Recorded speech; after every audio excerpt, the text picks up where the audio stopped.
Colorado just concluded its 13th spring practice.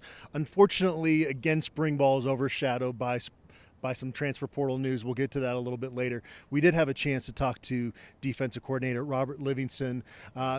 Same theme of we're not moving on until these guys have got the first phase of this implementation in.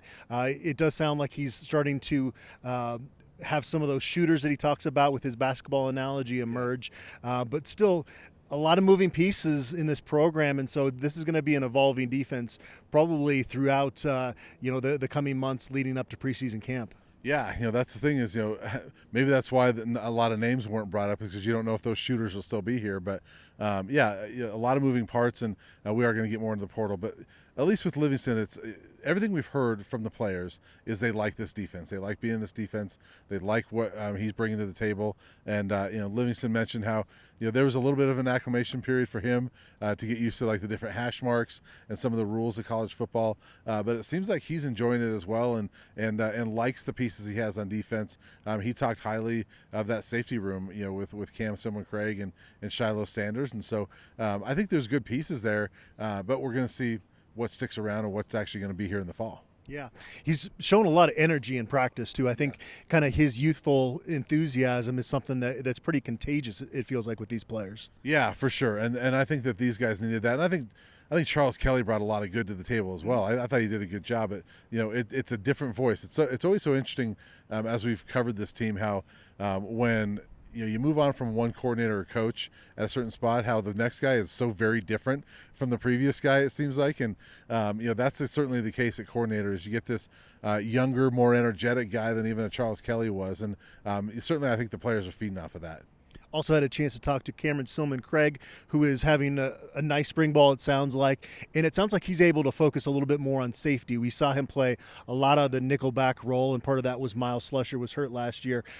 Cam has shown the versatility that he can play nickel and safety be a playmaker in each of those spots. But with Preston Hodge coming in, being able to play nickel, Travis Hunter working at nickel, I think Shiloh and then also Trevor Woods moving up to linebacker, you've kind of opened an opportunity for Cameron Sumlin-Craig and Shiloh, who are both playmakers. Cam is more of kind of the I'm going to read the quarterback and pick the pass off, where Shiloh is more of the I'm going to knock the crap out of you and force you to cough up the football. Yeah, and Sumlin-Craig was a guy that he didn't get a lot of reps early in the season last year. I think it was maybe just game one, but once he got in there, it was all of a sudden you realize, ooh, this guy makes plays and makes impactful plays. And, he would have an interception or he'd have a big hit.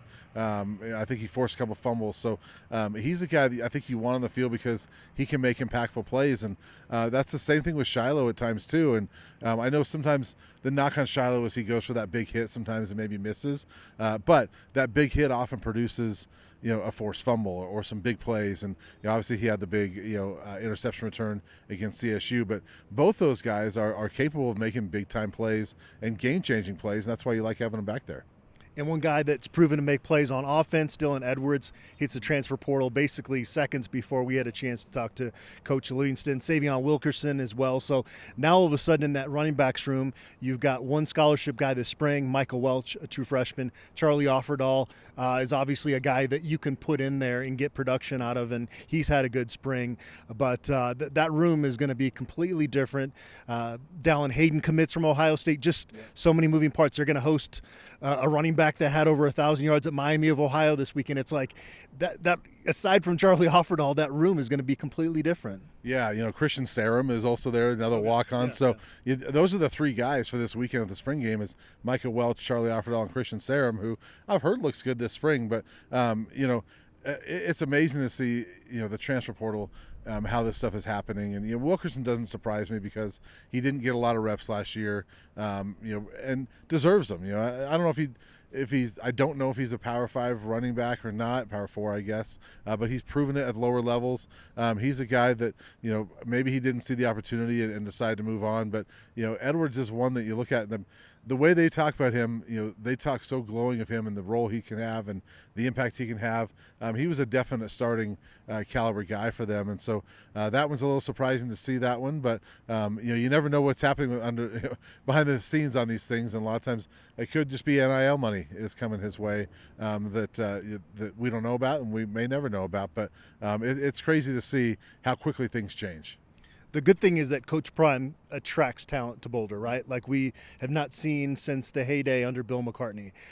The bad part is, from a fan standpoint, you get attached to these guys. And Dylan Edwards was somebody that was very prominent on YouTube and just a great personality. And we got a chance to meet his parents. They might be in my top 5 in terms of just the nicest parents we've met during our time covering Colorado. His brother as well. His brothers. And so that's the part of it that's tough to stomach.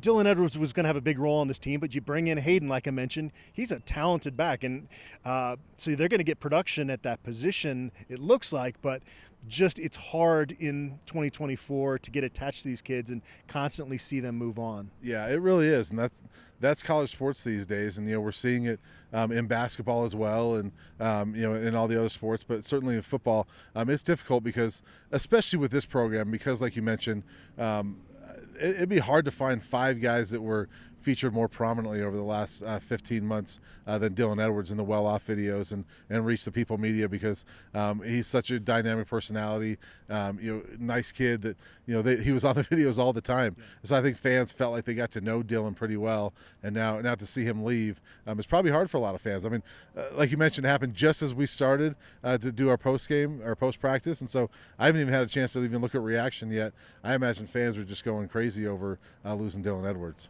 Michael Welch, we've mentioned, it kind of fits more of that Coach Prime mold, and even Dallin Hayden a little bit, right? He's about 5'11", 205, so they are bringing in guys that seem like they're a little bit more bell cow-ish type players at that position. Yeah, it does seem that way, and he likes those smaller, compact running backs, like the Emmitt Smith type that we've talked about, right? And so Dallin Hayden seems to be that. I got a text today randomly from somebody that said, "Man, that kid's really good," and that's an upgrade for the Buffaloes. And so this is somebody that coaches football. So I'm impressed, or I'm looking forward to seeing what Dallin Hayden can do here, because he showed really well at Ohio State at times. And the other negative part of this, too, is that we got a spring game on Saturday, and it's going to be a little bit tough, I think, again this year. Last year it was defensive linemen. Now you've got some other positions that are a little bit thin until they bring in some of these reinforcements. And now the forecast is saying rain. It's like, come on, we just need a little momentum here to close this thing out. Yeah, catch a little bit of a weather break this weekend, hopefully. But yeah, it's going to be interesting to see what they do with the running back position specifically. And offensive line, there's not a ton of numbers there either, so they can't go 3 teams deep, because I think is there 10 guys here maybe this spring right now, and so it'll be interesting to see what they do at some of those spots.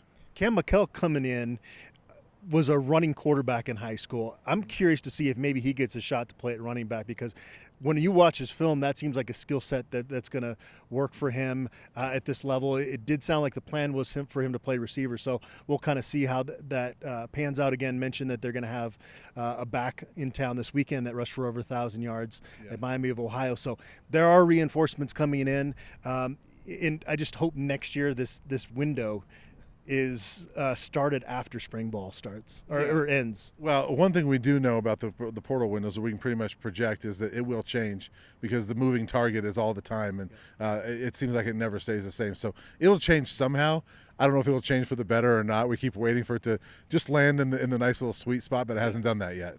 All right, we got another practice on Thursday. We'll be previewing the spring game then.